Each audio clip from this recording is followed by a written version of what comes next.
ಇನ್ನು ಈ ವಾರ ತನಿಖಾಧಿಕಾರಿಗಳ ಕೈ ಸೇರ್ತಾ ಇದೆ 6 ವರದಿಗಳು, 6 ರಿಪೋರ್ಟ್ಗಳ ಮೇಲೂ ಕೂಡ ಈ ಒಂದು ಕೇಸು ಯಾವ ರೀತಿ ಸ್ಟ್ಯಾಂಡ್ ಆಗುತ್ತೆ ಅದು ಗೊತ್ತಾಗುತ್ತೆ ನಮಗೆ. ಯಾವುದದು 6 ವರದಿ? ಒಂದು, ಇಲ್ಲಿ ಚೆಕ್ ಮಾಡ್ಕೊಂಡು ಬಂದಾಗ ಪಟ್ಟಣಗೆರೆಯ ಶೆಡ್ನಲ್ಲಿ ಸಂಗ್ರಹ ಮಾಡಿದಂತಹ 2 CCTV ದೃಶ್ಯ. ಎಲ್ಲರಿಗೂ ಗೊತ್ತಿರುವಂತೆ CCTV ದೃಶ್ಯಗಳನ್ನು ಇವರು ಡಿಲೀಟ್ ಮಾಡಿಬಿಟ್ಟಿದ್ರು, ಅಳಿಸಾಕ್ಬಿಟ್ಟಿದ್ರು ಅಂತ ಹೇಳಿ ಸಾಕಷ್ಟು ಒಂದು ಪ್ರಯತ್ನವನ್ನು ಪಟ್ಟು ಅನೇಕ CCTV ಫುಟೇಜ್ಗಳನ್ನು ಡೇಟಾ ರಿಟ್ರೀವ್ ಮಾಡಿದ್ದಾರೆ ಇವರು. ಅಂದರೆ ಅದನ್ನು ಮತ್ತೆ ಪಡೆದುಕೊಳ್ಳುವ ಯಶಸ್ವಿಯಾಗಿದ್ದಾರೆ ಅಂತ ಭಾವಿಸ್ತೀವಿ.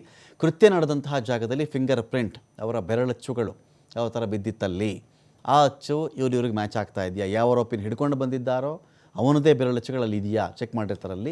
ಸ್ಕಾರ್ಪಿಯೋ ಕಾರ್ನಲ್ಲಿನ ಆರೋಪಿಗಳ ಬೆರಳಿನ ಮುದ್ರೆ ಅದು ಕೂಡ ಅಲ್ಲಿ ಮ್ಯಾಚ್ ಮಾಡಿರ್ತಾರೆ.